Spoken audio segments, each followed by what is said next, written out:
We buried my mother on a Tuesday. The store was open by Thursday. I should clarify what I mean by we. My mother ran a convenience store off exit 41 on I-70, about 9 miles east of Terre Haute, Indiana. Not a franchise, not a gas station with a built-on shop. A standalone cinder block rectangle she'd leased from a man named Darnell Pugh since 1994, set back just far enough from the highway that you had to already know it was there. Hand-painted sign out front, Marion's, no apostrophe, she said. The apostrophe made it look like a chain.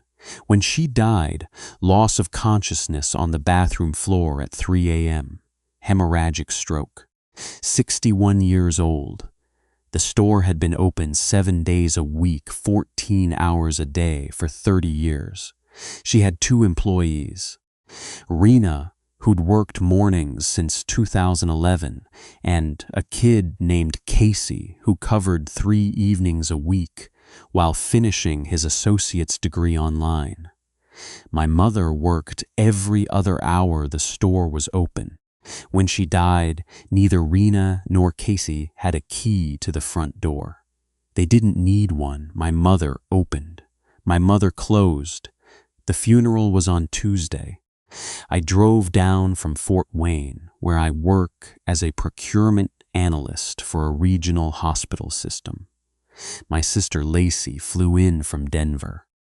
Lacey and I hadn't spoken in 4 months because of an argument about whether to move our mother into assisted living, an argument that was, in retrospect, a rehearsal for the argument we were about to have about the store. Lacey wanted to close it, lock the door, thank Rena and Casey, cancel the lease, call a liquidator for the inventory. She said this at the repast, still in her black dress, standing in our mother's kitchen, eating a piece of ham off a paper plate. She said it like it was obvious. She said, "It's a convenience store, not a legacy." I didn't disagree with her, not exactly. But something about the speed of it made my throat close. Our mother had been in the ground for 4 hours. The store had been dark for 2 days already, the longest it had ever been closed in 3 decades. And I could not stop thinking about it sitting there in the dark. Coolers humming to no one, the open sign unplugged, the parking lot empty under the sodium lights. It bothered me in a way I couldn't articulate, so I said something useless like, "Let's not decide anything today." And Lacey looked at me the way she always looks at me when I postpone a decision, which is to say, she looked at me like I was already failing at something I hadn't started yet. On Wednesday, I drove to the store alone, just to see it, just to check on it. That's what I told myself. The parking lot was empty except for an 18-wheeler idling at the far end. Truckers sometimes pulled off there to sleep. My mother never minded. And the building looked exactly the way it always looked. Gray cinder block, red metal roof, the Pepsi cooler visible through the front window, the neon open sign dark. A piece of paper taped to the door, closed due to family emergency. Rena's handwriting. I sat in my car for 15 minutes. I don't know what I expected. I think I was waiting for it to feel resolved. For the building to look finished to me, the way a house looks finished when the last person moves out. But it didn't look finished. It looked interrupted, like someone had been mid-sentence. I had my mother's keys. I'd had them since the hospital. I went inside. The store smelled the way it always smelled. A specific combination of floor cleaner, the hot dog roller that was never quite clean enough, the cardboard of new stock, and something underneath all of that which I've never been able to name, but which was the smell of that place specifically. My mother's smell was part of it. She was in the walls. 30 years of a person doesn't just leave. I walked the aisles. Nothing was wrong. Everything was exactly as she'd left it. I checked the coolers. They were running fine. I checked the register. She still used a physical register, not a POS system, had never switched. The tape showed the last transaction, Saturday, 9:47 p.m. A pack of Marlboro Reds and a bottle of Mountain Dew, $11.38. She died 12 hours later. I opened on Thursday. I don't know why. I told myself I was just going to turn the lights on, let the place breathe, maybe do an inventory assessment for when we eventually closed it down. But by 6:30 a.m., I was behind the counter with the open sign lit and the coffee maker going, and by 7 a.m., the first customer came in, an older man in a Carhartt jacket who nodded at me and went straight for the coffee like he'd done it 1,000 times. He paid with exact change. He didn't say anything about my mother. He didn't ask who I was. By Thursday afternoon, I'd served 43 customers. I know because I counted. I was trying to understand my mother's days, I think. Trying to feel what she felt. The work was monotonous in a way that was not unpleasant. You stand. You greet or you don't. You ring things up. You restock. You watch the parking lot. The highway noise is constant. A dull wash that you stop hearing after an hour and then notice sharply every time a truck uses its Jake brake on the off-ramp. Lacey called that night. I told her what I'd done. She was quiet for a long time, and then she said, "For how long?" And I said I didn't know. Maybe just the week, just until I figured things out. She said, "You have a job, Marcus." I said I had PTO saved. She said, "This isn't a plan." She was right. It wasn't a plan. But I went back on Friday, and I went back on Saturday, and by Sunday I'd called my supervisor in Fort Wayne and told him I needed to extend my bereavement leave. Here is what I need to tell you now, and I'm going to try to be precise about it because precision matters. By the end of that first week, something about the store had shifted, not physically, not in a way I could point to. Nothing was moved or broken or different in any concrete sense. But the rhythm of the place had changed. The customer patterns were wrong. I don't mean fewer people came. I mean the wrong people came, or the right people came at the wrong times. Or, and this is the hardest part to explain, people came and did things that didn't quite make sense for a convenience store. And I was the only one who noticed, because I was the only one who hadn't been coming there long enough to stop seeing it clearly. Let me give you an example. On Saturday, around 2 p.m., a woman came in wearing a floral blouse and clean jeans.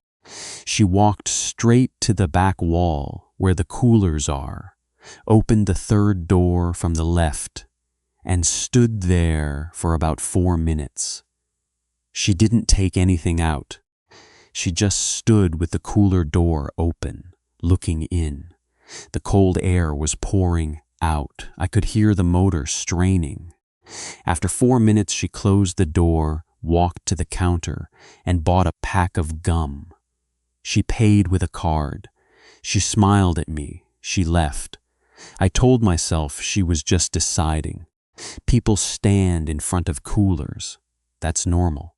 On Sunday, a man came in at 6:15 a.m., 15 minutes after I opened, and walked to the back corner where my mother kept the mop bucket and cleaning supplies behind a half wall. He stood in that corner for approximately 10 minutes. I couldn't see him fully because of the half wall. When he came back out, he bought a bottle of water and left. He didn't seem agitated or confused. He didn't seem like he was hiding. He just went to that corner and stood there. On Monday, 3 separate people, at different times, with no apparent connection to one another, came in, walked to the magazine rack, and stood facing it without picking anything up. The first one stood for 6 minutes, the second for about 8, the third for almost 12. None of them bought magazines. 2 of them bought other things. 1 left without purchasing anything. None of them looked at me with any kind of recognition that what they were doing was unusual. I started paying closer attention. Here is what I noticed over the next week. Approximately 1 out of every 5 customers engaged in what I started calling stationary behavior. They would enter the store, proceed to a specific location within it, and simply stand there for a period of time, ranging from 3 to 15 minutes. They did not appear distressed. They did not appear lost. They stood still, facing whatever was in front of them.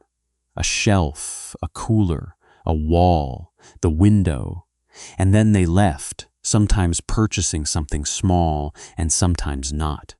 I could not determine any pattern in who did this.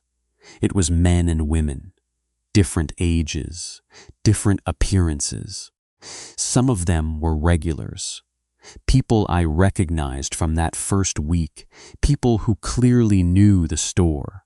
Some of them were strangers, truckers, people with out-of-state plates. On Tuesday of the second week, I mentioned it to Rena. Rena had come back. I'd asked her to keep her morning shifts, and she'd agreed because she needed the money, and I think because she didn't know how to grieve our mother in any other location. I said, "Rena, have you noticed anything different about the customers?" And she looked at me with an expression I couldn't read. She said, "Different how?" I said, "People just standing around, not shopping, just standing." She looked at the floor and then back at me and said, "People grieve in their own way, Marcus." Then she went to restock the cigarettes and didn't say anything else for an hour.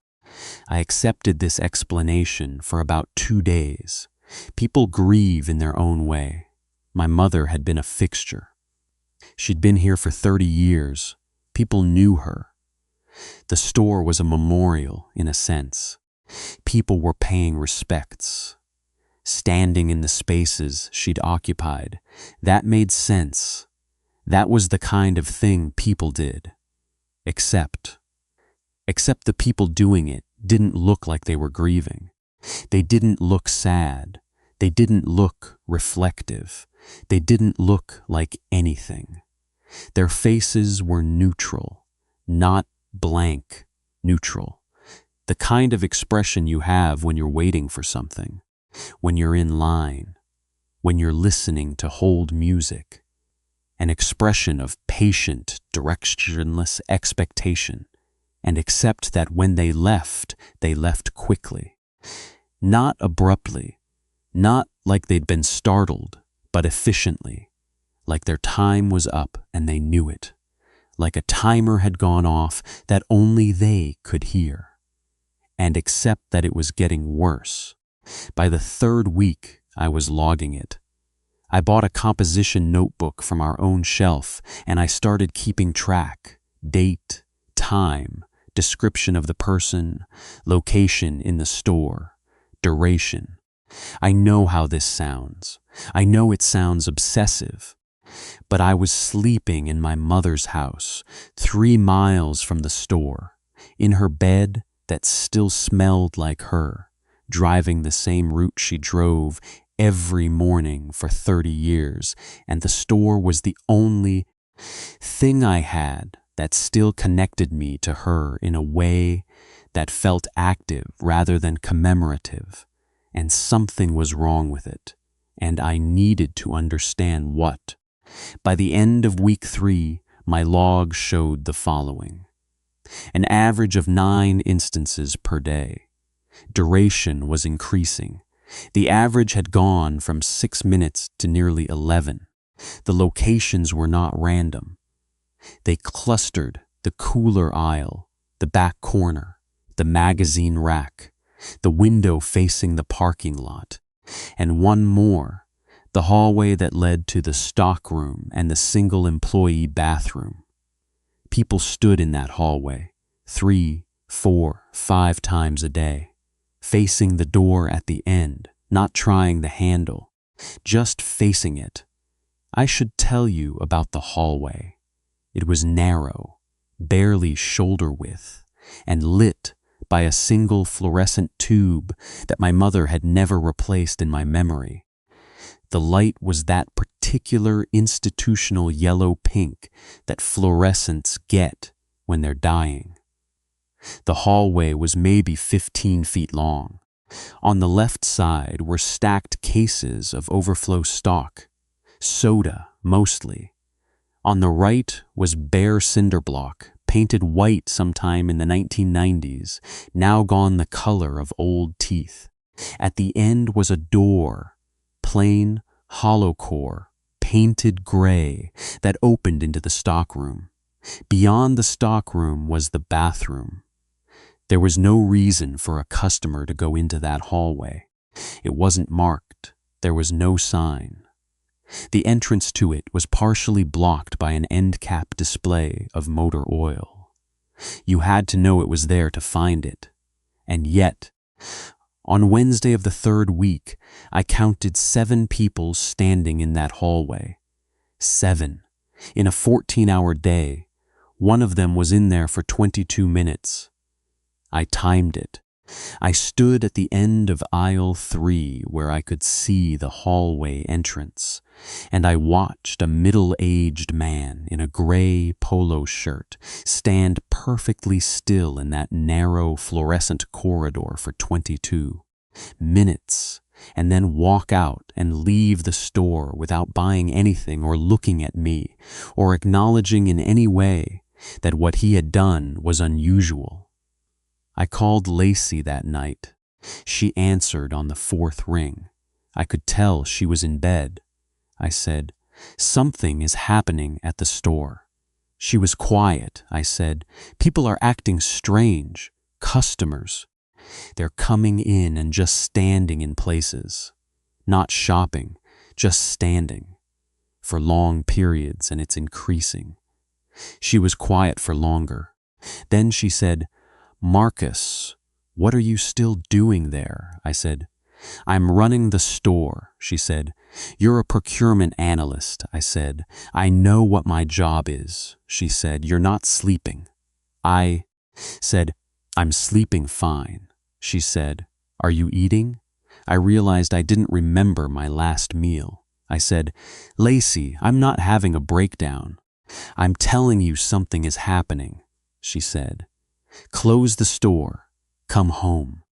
You're sitting in Mom's life, and it's making you see things that aren't there," she said. "People stand in stores, Marcus. People stand in stores and look at things. That's what stores are for." I let her believe she was right. I said, "Okay." I said I'd think about it. I said good night. I did not close the store. What I did instead was start watching the security cameras. My mother had 4 cameras, one over the register facing the door, one in aisle 2 facing aisle 3, one covering the cooler wall, and one aimed at the parking lot. They recorded to a DVR unit she kept under the counter. The footage overwrote itself every 72 hours. She'd installed the system in 2016 after a robbery. A kid with a knife who got $60 and a carton of Newports and was arrested at a Waffle House 2 hours later. I started reviewing the footage from the store's 2 dark days, Monday and Tuesday, the days between her death and the day I opened it back up, the days the store was closed. The parking lot camera showed the following. On Monday, between midnight and 6 a.m., 4 cars pulled into the lot. Each stayed between 15 and 40 minutes, then left. This alone wasn't unusual. Truckers stopped there regularly, and my mother's lot was known as a safe place to rest. But these weren't trucks. They were passenger vehicles, sedans, an SUV, a minivan. On Tuesday, the day of the funeral, there were 7. Between midnight and 6 a.m., 7 cars. They pulled in at irregular intervals, stayed between 10 minutes and an hour, then left. Some of them I could make out the drivers in the sodium light. People sitting in their cars, facing the dark store, not sleeping, not looking at phones, sitting and facing the building. I reviewed Monday daytime. The store was closed. The parking lot should have been empty. It wasn't. Between 6 a.m. and 8 p.m. on Monday, 23 vehicles pulled into the lot. People got out of some of them, walked to the door, tried it, found it locked, read the sign, and then some of them stood at the door, stood there, 5 minutes, 10 minutes, 15, and then went back to their cars and left. I'm telling you the numbers because the numbers are what convinced me this wasn't grief. 23 people didn't come to my mother's store on a random Monday because they missed her.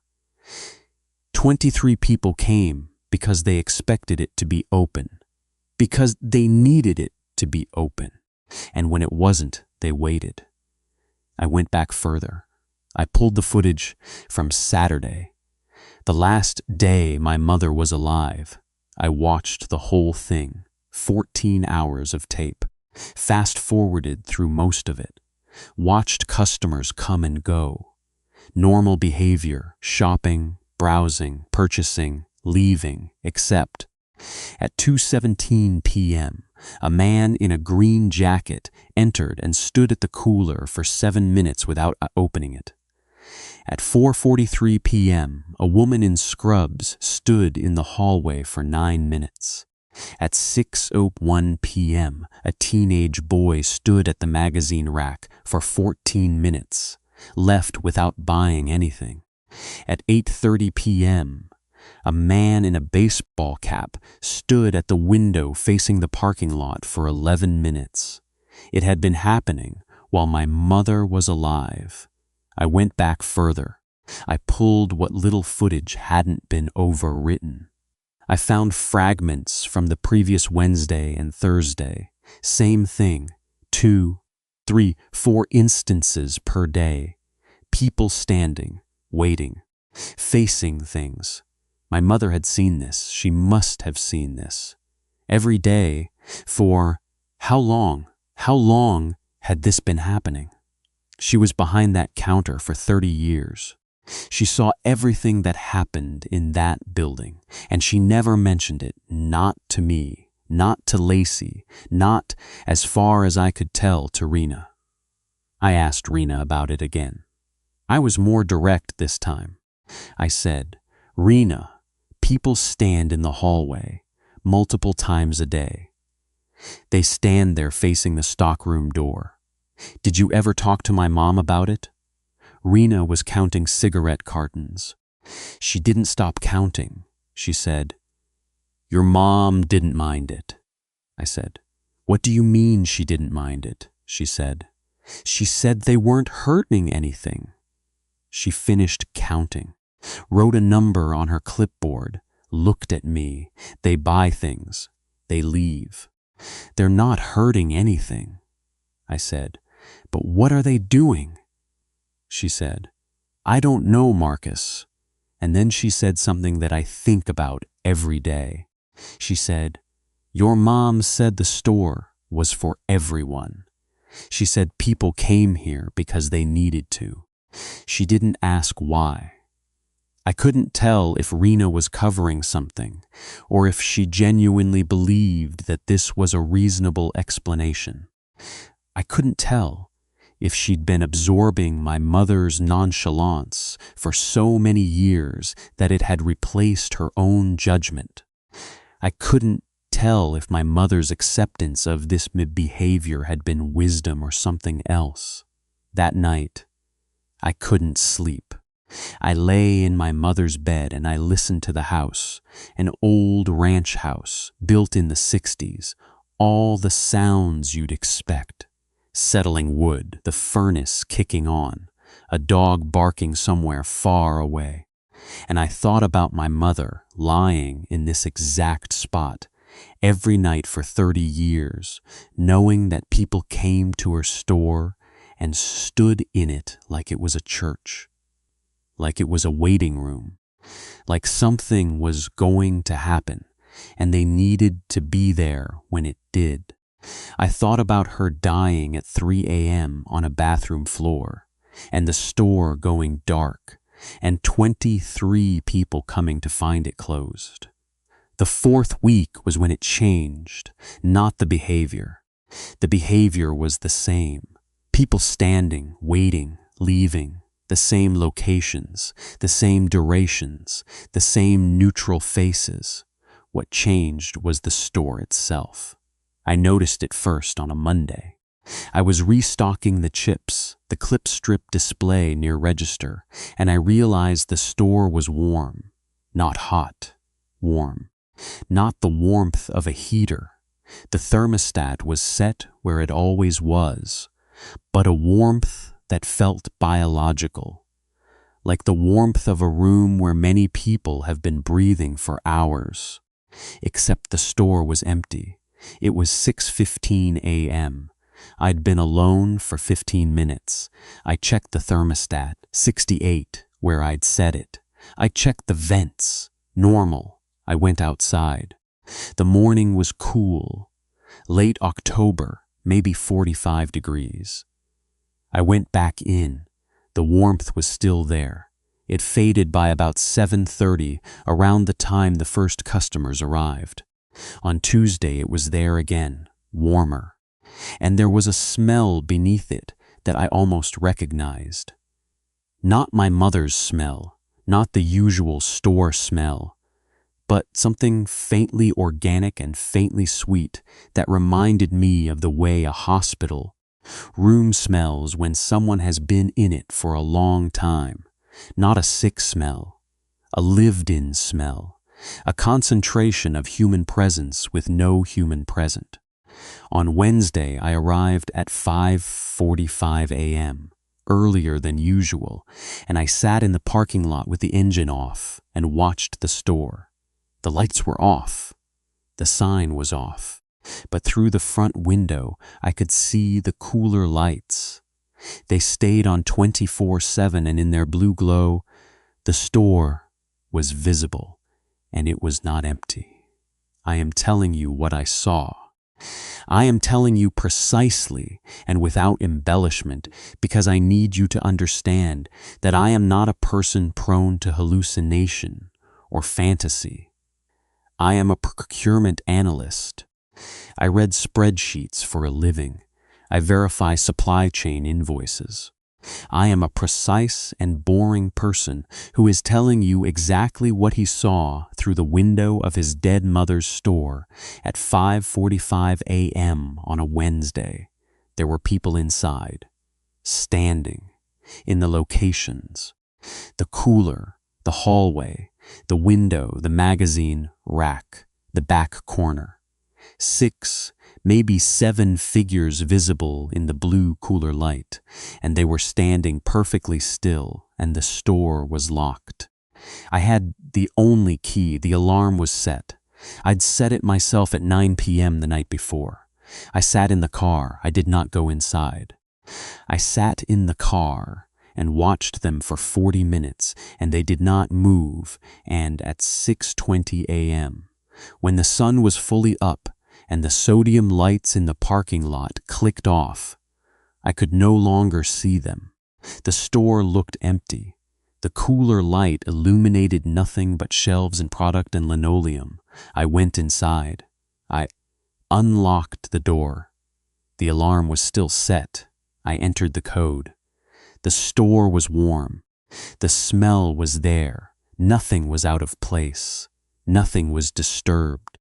But on the floor near the hallway, on the old linoleum that was cracked in places and discolored from years of mopping, there were marks. Not footprints exactly, lighter than that. Compressions. The kind of marks you'd see if someone had been standing in one place for hours in soft shoes. Faint ovals barely visible in 2 rows, leading to the hallway. Standing in the hallway, facing the stockroom door. I opened the stockroom door. Nothing. Boxes, inventory, the mop, the bathroom beyond, everything where it should be. I worked that day in a state of quiet dissociation. Customers came, some of them stood. I watched them stand. I rang up their purchases. I said, "Have a good one, and you too, and do you need a bag?" I functioned. But underneath the functioning, I was building something. A framework, a model, and the model was this. My mother's store was a place where something gathered, had been gathering. For years, perhaps decades, the customers who stood were not performing grief. They were performing attendance. They were showing up for something. And whatever they were showing up for was now happening, whether the store was open or not. The closure, those 2 dark days, had not stopped it. It had merely made it visible, and my mother had known, had managed it, had kept it open 14 hours a day, 7 days a week, 30 years, not because she was a hard worker, though she was, not because the store was profitable. It wasn't. I'd seen the books. It had been marginally profitable at best for years, but because keeping it open was the job. The real job. The store didn't serve customers. Customers served the store. They came because they needed to come. They stood because they needed to stand. And my mother kept the lights on and the doors open so they could do what they needed to do in a place that was supervised, contained, managed. And when she died, the store went dark for 2 days, and whatever gathered there had to gather in the dark, locked in, with the lights off for 2 days, and it had gotten warmer since then. I did not call Lacey. I did not call anyone.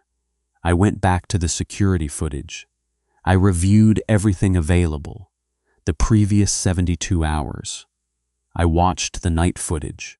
I watched it in real time all the way through, from 9 p.m. to 6 a.m. for 3 nights. The first night, Sunday, nothing, empty store, cooler lights, stillness. The second night, Monday, at 2:14 a.m., the cooler lights flickered. All of them simultaneously. They flickered for approximately 30 seconds, then stabilized. Nothing else. The third night, Tuesday, at 1:47 a.m., the cooler lights flickered again. Longer this time, nearly 2 minutes, and during the flicker, in the strobe of blue light, I could see them. On the camera, in the store, standing, the same positions, cooler, hallway, window, back corner, magazine rack, standing still, not moving, visible only during the flickers, like they existed in the interruptions. I paused the tape. I zoomed in. The resolution was terrible. It was a cheap security system, but I could make out shapes, human shapes, standing the way the daytime people stood, neutral, patient, waiting. These were not the same people. The daytime standers were real, physical people who drove real cars and bought real gum and made real credit card transactions. The nighttime figures were something else. Or, and this is what terrified me most, they were the same thing, the same phenomenon. The daytime people and the nighttime shapes were manifestations of the same gathering, and the only difference was that during the day it expressed itself through living people who probably didn't fully understand why they felt compelled to drive to a convenience store off exit 41 and stand in a hallway for 12 minutes. And at night it expressed itself directly, without mediation, without the courtesy of wearing a person to do it in. I want to be clear, I did not feel afraid in the way you might expect. I did not feel hunted or threatened. What I felt was a terrible, nauseating sense of responsibility, because my mother had managed this. For 30 years, she had kept this place running, kept the lights on, kept the door open, and whatever this was had been, contained isn't the right word. Tended. She had tended it the way you tend a garden or a flock. She had given it a space to happen in, and she had done it alone every day, without telling anyone, without asking for help, without once suggesting to her children that what she did was anything more than running a convenience store. And now she was dead, and I was the one behind the counter, and the gathering was getting stronger, and I did not know the rules. Week 5. I stopped logging individual instances because there were too many. The stationary behavior was no longer 1 in 5. It was closer to 1 in 3. People came in, went to their spots, stood for their duration, and def-effed. The average duration was now over 15 minutes. Some people stood for 30. One woman, middle-aged, red hair, yoga pants, stood at the cooler for 45 minutes on a Thursday. I timed her, 45 door. This glass door, not opening it, not touching it, just standing with her hands at her sides and her eyes open and her face perfectly neutral. When she left, she bought a bottle of water and a Snickers bar and said, "Thank you," and smiled and walked to her car and drove away. I said, "You're welcome. I don't know what else to say." "What do you say?" Rena noticed me watching. One morning, early, before we opened, while she was setting up the coffee station, she said, "Marcus, your mother didn't watch them." I said, "What?" She said, "She didn't watch them. She let them be." She said it was like... She paused, measured something. She said it was like a waiting room. "You don't stare at people in a waiting room," I said. "A waiting room for what?" Rena didn't answer. She finished the coffee station. She wiped down the counter. She said, "Your mother was a good woman." And then she said, "She kept this place open because it needed to be open. That's all you need to know." But it wasn't all I needed to know, because at night the shapes were getting more defined. The flickers were longer, and on Tuesday of the 5th week, the temperature in the store at 6 a.m. was 81 degrees. I checked the thermostat, still set to 68. The vents were blowing cool air, but the store was 81 degrees, and the smell was thick